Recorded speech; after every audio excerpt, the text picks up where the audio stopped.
Most people focus only on what they eat. Some people focus on meal order, but very few people think about how often they eat. Your body responds to meal timing too. That's the basic idea behind intermittent fasting. Today, food is everywhere. Snacks, sweet drinks, late night eating, constant grazing throughout the day.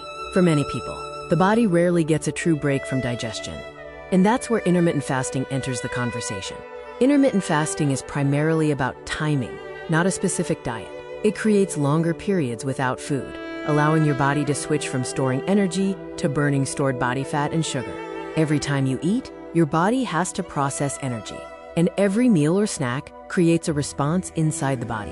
Now imagine eating from early morning until late at night. Breakfast, snack, sugary coffee, another snack, lunch, something sweet, dinner, late night food. For many people, eating never really stops. Constant eating can be a problem because your body never gets a break from the digestive process and energy storage.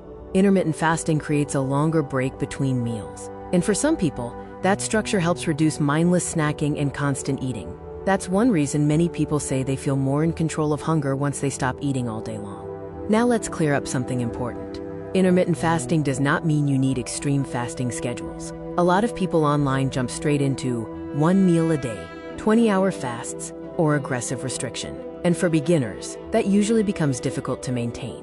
A beginner-friendly approach means starting simple. Stop eating late at night and reduce unnecessary snacking. A simple 12-hour fast is a good start. For example, have dinner at 8 p.m. and breakfast at 8 a.m. That alone is already a form of structure.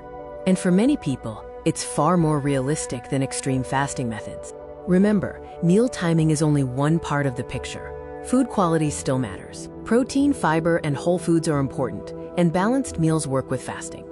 This is why low-carb vegetables first, balanced meals, and meal timing can all work together. These ideas are connected, not competing. The final message is to create more structure around eating, instead of constant grazing.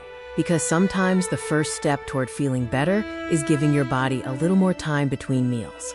It's about structure, not starvation or extremes.